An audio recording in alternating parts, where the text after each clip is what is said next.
ಕಪಾಲ ಅನ್ನೋದು ಕ್ಯಾರೆಕ್ಟರ್ ಇದೆಯಾ ಅಥವಾ ಗೋಸ್ಟ್ ದೆವ್ವ ಏನ್ ಹೇಳ್ತಾ ಇದ್ದಾರೆ? ಸಿನಿಮಾ ಬಂದು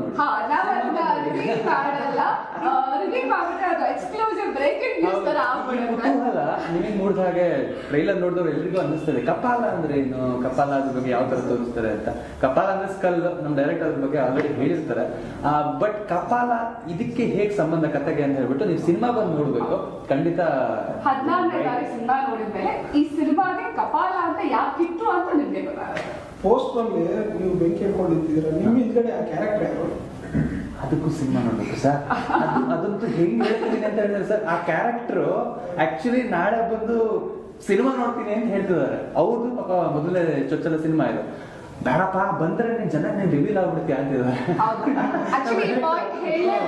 ಟ್ರೇಲರ್ ನೋಡಿದ್ಮೇಲೆ ಎಲ್ರಿಗೂ ಅದೊಂದು ಕ್ಯೂರಿಯಾಸಿಟಿ ಇದೆ. ಟ್ರೇಲರ್ ಅಲ್ಲಿ ನಮ್ಮ ಹೀರೋ ಸಂಜು ಅಂತ ಕರೀತಾರೆ ಅಂಡ್ ಟೀಸರ್ ಅಲ್ಲಿ ಒಂದು ಫೇಸ್ ರಿವೀಲ್ ಆಗುತ್ತೆ. ಸೊ ತುಂಬಾ ಜನ ಆಡಿಯನ್ಸ್ ಗೆ ಟೀಸರ್ ಅಲ್ಲಿ ಇದಾರಲ್ಲ ಅವ್ರು ಯಾರು, ಟ್ರೇಲರ್ ಅಲ್ಲಿ ಅವ್ರಿಗೆ ಕರೆಸ್ಬಿಟ್ರೆ ಎಲ್ಲಿ ರಿವೀಲ್ ಆಗ್ಬಿಡುತ್ತೆ ಪಾತ್ರ ಅನ್ನೋ ಕಾರಣಕ್ಕೋಸ್ಕರ ಅವ್ರಿಗೆ ಬಂದಿಲ್ಲ. ಬಟ್ 100% ಸಿನಿಮಾದಲ್ಲಿ ಅವ್ರು ಯಾರು, ಅದ್ ಯಾಕೆ ಆ ರೀತಿ ಇದೆ ಅಂತ 14ನೇ ತಾರೀಕು ಗೊತ್ತಾಗುತ್ತೆ. ಇನ್ನೊಂದು ಪೋಸ್ಟರ್ ಇದೆ ಸರ್, ಅದ್ರಲ್ಲಿ 6 ಪ್ಯಾಕ್ಸ್ ಎಲ್ಲ ಇಟ್ಕೊಂಡು ಇದ್ ಮಾಡ್ತಿದ್ದಾರೆ. ಆ ಕ್ಯಾರೆಕ್ಟರ್ ಯಾರು ಅಂತ ತುಂಬಾ ಜನ ತಾನೇ ಅನ್ಕೊಂಡಿದ್ದಾರೆ. ಅನ್ಕೊಂಡು ಬಿಟ್ರೆ ಅಷ್ಟು ಚೆನ್ನಾಗಿ ಮಾಡಿದ ಅಂತ ಅನ್ಕೊಂಡಿದ್ದಾರೆ. ಮೇನ್ ಕ್ಯಾರೆಕ್ಟರ್ ಬೇರೆನೇ ಇದೆ. ಇಲ್ಲ, ಮೇನ್ ಕ್ಯಾರೆಕ್ಟರ್ ಅಂತ ಹೇಳಿದ್ರೆ ಸರ್, ಯಾವ ತರ ಈ ಕ್ಯಾರೆಕ್ಟರ್ಗಳಿದೆ ಅಂತ ಹೇಳಿದ್ರೆ ಕಥೆನೇ ಮೇನ್. ಕಥೆನೇ ಮೇನ್. ಕಥೆಗಳು ಮುಂದಕ್ಕೆ ಹೋದಂಗೆ ಪ್ರತಿ ಪಾತ್ರ ಇಂಟ್ರೊಡ್ಯೂಸ್ ಆಗುತ್ತೆ, ಅವ್ರ ಪಾತ್ರದ ಯಾವ ತರ ಆ ಕಥೆಗೆ ಜಾಯಿನ್ ಆಗಿರ್ತಾರೆ ಅಂತ ಗೊತ್ತಾಗುತ್ತೆ. ಸೊ ಈ ತರ ಇದು ಒಂದು ಮುಖ್ಯ ಪಾತ್ರ ಹೌದು, ಖಂಡಿತವಾಗ್ಲೂ ಸಿನಿಮಾದ ಮುಖ್ಯ ಪಾತ್ರ ಹೌದು.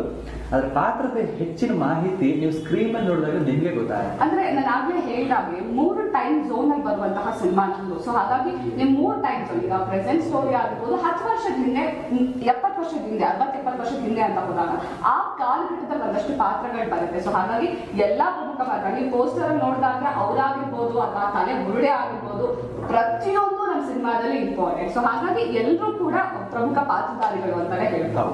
ಅವಾಗಲೇ ಡೈರೆಕ್ಟ್ ಸರ್ ಹೇಳ್ತಾ ಇದ್ರು, ಡೈರೆಕ್ಷನ್ ಮಾಡಿದಂತ ಉಶ್ ಫಿಲಿಮು ಈ ಫಿಲಿಮು ಒಂದಿಷ್ಟು ಕಂಪೇರ್ ಮಾಡಿ ನೋಡ್ತಾ ಇದ್ರು. ಆ ರೀತಿ ಅನುಭವಿಸಿದ್ದಾರೆ. 100%, 200% ಸಿಗುತ್ತೆ. ನಾನು ಕೂಡ ಈಗ ಉಪ್ಪಿ ಸರ್ ಫ್ಯಾನ್ಸ್ ಯಾರಿಲ್ಲ, ಎಲ್ಲರೂ ಉಪ್ಪಿ ಸರ್ ಡೈರೆಕ್ಷನ್ಗೆ ಫ್ಯಾನ್ಸ್. ಉಪ್ಪಿ ಸರ್ ಒಂದು ಸಿನಿಮಾ ಡೈರೆಕ್ಟ್ ಮಾಡ್ತಾರೆ ಅಂದ್ರೆ ಎಲ್ರಿಗೂ ಅಷ್ಟು ಕ್ಯೂರಿಯಾಸಿಟಿ ಇರುತ್ತೆ. ಸೊ ನಮ್ಮ ಸಿನಿಮಾನ 100% ನಾವು ಉಷ್ ಸಿನಿಮಾಗೆ ಹೋಲಿಕೆ ಮಾಡ್ಬೋದು ಅಂತ ಹೇಳ್ಬೋದು. ಯಾಕಂದ್ರೆ ಅಂದ್ರೆ ಯಾವ ತರದ ಉಷ್ ಅಂದ್ರೆ ಅದಕ್ಕೆ ಕತೆಗೆ ಏನು ಸಂಬಂಧ ಇಲ್ಲ. ಆದ್ರೆ ನಾವು ಚಿಕ್ಕವರಿದ್ದಾಗ ನಾಪ್ಕ ಇದೆ, ಉಷ್ ಫಿಲ್ಮ್ ಬಂದಾಗ ಭಯ ಆಗ್ತಿತ್ತು. ಈ ಉಷ್ ಹಾಕಿದ್ರೆ ಒಬ್ಬೊಬ್ಬರೇ ನೋಡಕ್ ಆಗ್ತಾ ಇಲ್ಲ ನಾವು, ಎಸ್ಪೆಷಲಿ ಮಕ್ಕಳಾದಾಗ. ಆದ್ರೆ ನೋಡಕ್ ಕುತೂಹಲ. ಅದೇ ತರ ನಮ್ಮ ಸಿನಿಮಾದಲ್ಲಿ ಭಯ ಖಂಡಿತವಾಗ್ಲೂ ಸಿನಿಮಾ ಮಾಡಿರೋದೇ ಜನ ಹೆದರ್ಸಕ್ಕೆ. ಆದ್ರೆ ಜನಕ್ಕೆ ಅಷ್ಟೇ ಎಂಟರ್ಟೈನ್ಮೆಂಟ್ ಸಿಗುತ್ತೆ ಸಿನಿಮಾ ನೋಡಿದಾಗ. ಆ ಥ್ರಿಲ್, ಒಂದು ಫಾಸ್ಟ್ ಆಗಿ ಒಂದು ಬೈಕಲ್ಲಿ ಹೋದಂಗ ಅಥವಾ ಒಂದು ಅಮ್ಯೂಸ್ಮೆಂಟ್ ಪಾರ್ಕ್ ಅಲ್ಲಿ ಹೋಗಿ ಒಂದು ಜೈಂಟ್ ವೀಲ್ ಕೂತಾಗ ಒಂದು ಅನುಭವ ಸಿಗುತ್ತಲ್ಲ, ಒಂದು ಎಕ್ಸೈಟ್ಮೆಂಟ್, ಬಂಗಿ ಜಂಪ್ ಮಾಡಿದಾಗ ಎಲ್ಲ ಸಿಗುತ್ತಲ್ಲ, ಆ ತರ ಅಲ್ಲಿ 2 ಅವರ್ ಹಿಂಗೆ ಒಂದು ಹಾರ್ಟ್ ಬೀಟು ಜಾಸ್ತಿಯಾಗಿ ಕಡಿಮೆ ಆಗಿ ಆ ಅನುಭವ ಏನ್ ಉಷ್ ಫಿಲ್ಮ್ ಆ ಕಾಲದಲ್ಲಿ ಕೊಟ್ಟಿತ್ತು. ನಮ್ಮ ಸಿನಿಮಾಟೋಗ್ರಾಫರ್ ಮೊನ್ನೆ ಈ ಸಿನಿಮಾನ ಅಪ್ಲೋಡ್ ಮಾಡಕ್ ಹೋಗಿದ್ರು, ಅಲ್ಲಿ ಅವ್ನ ಥಿಯೇಟರ್ ಎಕ್ಸ್ಪೀರಿಯನ್ಸ್ ಅಲ್ಲಿ ನೋಡಿದರೆ ಅವರೇ ತೆಗೆದಿದ್ದು ಪ್ರತಿ ಸೀನಲ್ಲೂ ಅವ್ರು ಪ್ರೆಸೆಂಟ್ ಇದ್ರು. ಅವರಿಗೆ ಸಿನಿಮಾ ನೋಡೋಕೆ ನಿಜವಾಗ್ಲೂ ಭಯ ಆಗಿಲ್ಲ.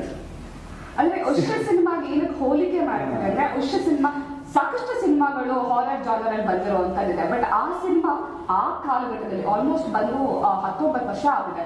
ಸೊ ಈ 19 ವರ್ಷದಲ್ಲಿ ಅವತ್ತು ಸಿನಿಮಾ ನೋಡಿದಾಗ ಬರೀ ದೆವ್ವ ಭೂತ ತೋರಿಸಿದಲ್ಲ, ಒಂದು ಸಸ್ಪೆನ್ಸ್ ಎಲಿಮೆಂಟ್ ಇತ್ತು. ಥ್ರೂಔಟ್ ದ ಸಿನಿಮಾ ಆ ಸಸ್ಪೆನ್ಸ್ ಎಲಿಮೆಂಟ್ ಇತ್ತು. ಸೊ ಆ ರೀತಿಯ ಸಿನಿಮಾ ನಮ್ದು. ಬಟ್ ಅವಾಗ ಆ ಟೆಕ್ನಾಲಜಿನ ಯೂಸ್ ಮಾಡ್ಕೊಂಡು ಅದ್ಭುತವಾಗಿ ಆ ಸಿನಿಮಾ ಮಾಡಿದ್ರು. ಇವತ್ತು ನಾವು ಅಪ್ಡೇಟೆಡ್ ವರ್ಷನ್ ಅಲ್ಲಿ ಸಚಿನ್ ಬಸ್ತೂರ್ ಅವರು ಬ್ಯಾಕ್ಗ್ರೌಂಡ್ ಮ್ಯೂಸಿಕ್ ಮಾಡಿರೋದು. KGF ಸಿನಿಮಾ ನೋಡಿದಾಗ ಇನ್ಫ್ಯಾಕ್ಟ್ ನಾವು ಕೂಡ ಎಲ್ಲರೂ ಕೂಡ ಬ್ಯಾಕ್ಗ್ರೌಂಡ್ ಮ್ಯೂಸಿಕ್ ಹೇಳಿ ಫಿದಾ ಆಗ್ಬಿಡುತ್ತೆ, ಏನ್ ಸಕ್ಕತ್ತಾಗಿದೆ ಮ್ಯೂಸಿಕ್ ಅಂತ. ಸೊ ಆ ಸಿನಿಮಾಗೆ ಕೆಲಸ ಮಾಡಿರುವಂತಹ ಸಚಿನ್ ಬಸ್ತೂರ್ ಅವರು ನಮ್ಮ ಸಿನಿಮಾದ ಬ್ಯಾಕ್ಗ್ರೌಂಡ್ ಮ್ಯೂಸಿಕ್ ಮಾಡಿದ್ದಾರೆ. ಸೊ ಹಾಗಾಗಿ ಒಂದೊಳ್ಳೆ ಬ್ಯಾಕ್ಗ್ರೌಂಡ್ ಮ್ಯೂಸಿಕ್, ಒಂದೊಳ್ಳೆ ವಿಜುವಲ್ ಕ್ರಿಯೇಟ್ ಜೊತೆಗೆ ಒಂದೊಳ್ಳೆ ಹಾರರ್ ಸಿನಿಮಾ ನಮ್ಮ ಸಿನಿಮಾ ಅಂತ ಹೇಳ್ಬೋದು. ಸರ್ OTTಗೆ ಬರುತ್ತೆ ಸಿನಿಮಾ, ಯಾವುದೋ ಹೊಸ ಸಿನಿಮಾ ಬಂದ್ರೆ 1 ವಾರದಲ್ಲಿ ಬಂದ್ಬಿಡುತ್ತೆ, ಲೀಕ್ ಆಗ್ಬಿಡುತ್ತೆ ಅಂತ ಅನ್ಕೊಂಡು ಹಾರರ್ ಸಿನಿಮಾ, ಅದು ಎಸ್ಪೆಷಲಿ ನಮ್ಮ ಸಿನಿಮಾ ನೋಡಕ್ ಆಗೋದಿಲ್ಲ. ಯಾಕಂದ್ರೆ ಈ ಎಫೆಕ್ಟ್ ಬೇಕು ಅಂದ್ರೆ ಕತ್ಲಿರ್ಬೇಕು, ಆ ಕತ್ಲಲ್ಲಿ ಆ ಸ್ಕ್ರೀನ್ ನೋಡ್ಬೇಕು, ಆ ಪ್ರಪಂಚದೊಳಗಡೆ ಇಳಿಬೇಕು. ಯಾಕಂದ್ರೆ ಹೊಸ ಪ್ರಪಂಚನೇ ಕಟ್ಕೊಟ್ಟಿದ್ದೀವಿ. ಆ ಒಂದು ಸೌಂಡ್ ಎಫೆಕ್ಟ್ಸ್ ಅಲ್ಲಿ ಆ ಒಂದು ಲೈಟಿಂಗ್ ಸಿನಿಮಾ ನೋಡಿದಾಗಲೇ ಆ ಮಜಾ ಸಿಗುವಂಥದ್ದು. ಮಜಾ ಈಗ 2 ಅವರ್ ಮಜಾ ಸರ್ ನಿಜವಾಗ್ಲೂ.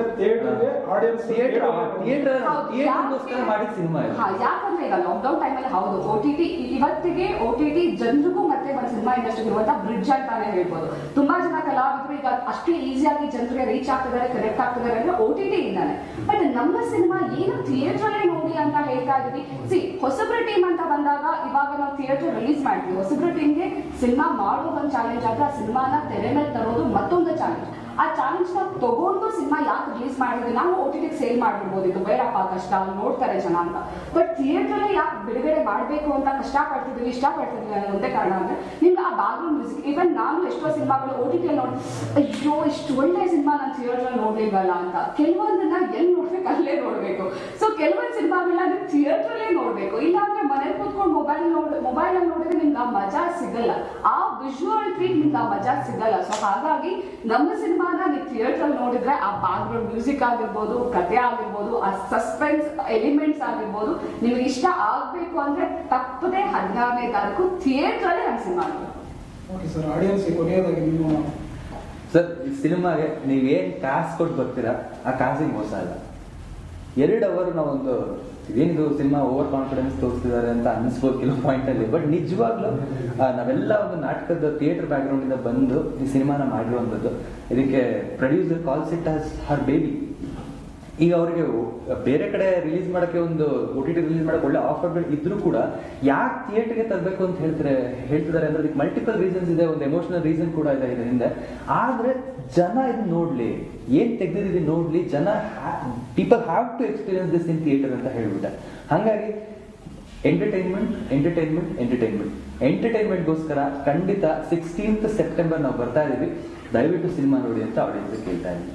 ಸಸ್ಪೆನ್ಸ್ ಥ್ರಿಲ್ಲರ್ ಅಂತ ಹೇಳಿದ್ರೆ ಉಪೇಂದ್ರ ಸರ್ ಅವರಿಗೆ ತೋರಿಸಬಹುದಿತ್ತಲ್ವಾ? ಒಪ್ಪಿ ಸರ್ಗೆ ಆಕ್ಚುಲಿ ಹೌದು ತೋರಿಸುವಂತ ಪ್ರಯತ್ನ ಮಾಡ್ತಾ ಇದೀವಿ. ವೆರಿ ಸೂನ್ ತೋರಿಸ್ತೀವಿ. ನಮ್ಗೆ ಐಡಿಯಾ ಇದೆ, ಖಂಡಿತವಾಗ್ಲೂ ನಮ್ಗೆ. ಅಲ್ಲ, ಒಪ್ಪಿ ಸರ್ ಬಂದು ನಮ್ ಸಿನಿಮಾ ನೋಡ್ತಾರೆ ಅಂದ್ರೆ ಅದಕ್ಕಿಂತ ಇನ್ನೊಂದು ಭಾಗ್ಯ ನಮ್ಗೆ ಇನ್ನೊಂದಿಲ್ಲ ಸರ್. ಅವಕಾಶ ಸಿಗ್ಬೇಕು ಸರ್. ನಾವೆಲ್ಲ ಹೊಸಬ್ರು ಇರುವಂತದ್ದು. ಅವು ಟ್ರೈಲರ್ ನ ತೋರಿಸ್ತಾ ಇದಾರೆ ಅನ್ಸುತ್ತೆ. ಬ್ಯಾಕ್ ಗ್ರೌಂಡ್ ಅಲ್ಲಿ ಏನ್ ಪ್ರೋಸೆಸ್ ನಡೀತಾ ಗೊತ್ತಿಲ್ಲ. ಪ್ರಯತ್ನ ಖಂಡಿತ ಪಡ್ತಾ ಇದಾರೆ. ಬಂದ್ ನೋಡ್ಲಿ ನಮ್ಮ ಸಿನಿಮಾನ. ಅಷ್ಟೊಂದು ಕಾನ್ಫಿಡೆನ್ಸ್ ಆಗಿ ಹೇಳ್ತಿದೀವಿ ಅಂದಾಗ ಬರ್ಲಿ ಅಂತಾನೆ ಆಸೆ. ಬಟ್ ಪಾಪ ಅವ್ರ ಶೂಟಿಂಗ್ ಸ್ಕೆಡ್ಯೂಲ್ ಹೇಗಿರುತ್ತೆ ಅಂತ ಗೊತ್ತಿಲ್ಲ. ಅದ್ರ ಮೇಲೆಲ್ಲ ಡಿಪೆಂಡೆಂಟ್ ಆಗಿದೆ ಅಷ್ಟೇ ನಾವು ಹೇಳ್ಬೋದು.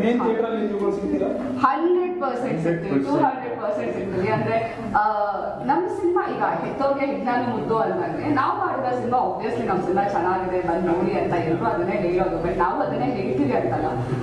ಒಂದು ಟೀಮಿನ ಒಂದು ಒಳ್ಳೆ ಪ್ರಯತ್ನ, ಒಂದು ಹಾನೆಸ್ಟ್ ಎಫರ್ಟ್ ನಮ್ಮ ಕಡೆಯಿಂದ, ಎಲ್ಲರೂ ಕಡೆಯಿಂದ ಒಂದು ಹಾನೆಸ್ಟ್ ಎಫರ್ಟ್ ಹಾಕಿದ್ದೀವಿ.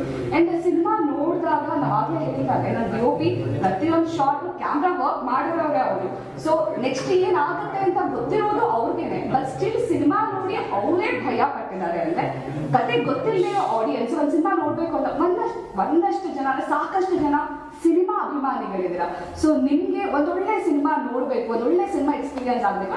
ಹಾರರ್ ಸಿನಿಮಾಗಳು ಬಂದು ಒಂದಷ್ಟು ಟೈಮ್ ಗ್ಯಾಪ್ ಆಗಿದೆ. ಸೊ ಒಂದೊಳ್ಳೆ ಹಾರರ್ ಸಿನಿಮಾ ನೋಡ್ಬೇಕು ಅಂತ ಅನ್ಕೊಂಡ್ ಬರೋರ್ಗಂತೂ ನಮ್ಮ ಸಿನಿಮಾದಿಂದ ಯಾವುದೇ ರೀತಿ ಬೇಜಾರಂತೂ ಖಂಡಿತ ಆಗಲ್ಲ. ಖಂಡಿತ ಪ್ರತಿ ಶೋನು ಆಡಿಯನ್ಸ್ ಜೊತೆ ನೋಡಕ್ ಟ್ರೈ ಮಾಡ್ತೀವಿ ಸರ್.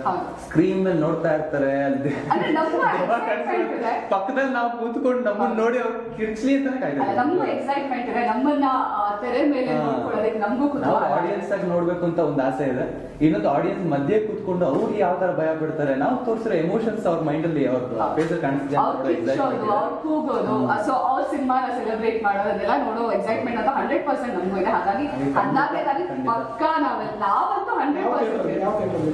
ಸರ್, ಮೇನ್ ಥಿಯೇಟರ್ ಬಂದು ವಿಕ್ಟರಿ ಸಿನಿಮಾಸ್ ಮಾಗಡಿ ರೋಡ್ ಅಲ್ಲಿ ಬೆಳಿಗ್ಗೆ 10:30 ಶೋಗೆ ಇಡೀ ತಂಡ ಇರುತ್ತೆ. ಎಲ್ಲಾ ತಂಡ ಇರ್ತೀವಿ. ಅದು ನೀವು ನೋಡಿ ಸರ್. ಫಸ್ಟ್ ಆಫ್ ಆಲ್ ನೀವು ಸಿನಿಮಾ ನೋಡ್ಬೇಕು. ಸಿನಿಮಾ ನೋಡಿ ಆಚೆ ಬಂದ್ಮೇಲೆ ಆ ಕ್ಯಾರೆಕ್ಟರ್ ನೀವು ಹುಡುಕ್ತೀರಾ, ನೀವು ಅವತ್ತು ಕಂಡಿಡ್ತೀರಾ, ನಿಮಗೆ ಬಿಟ್ಟಿದ್ದು. Okay, thank you. Thank you.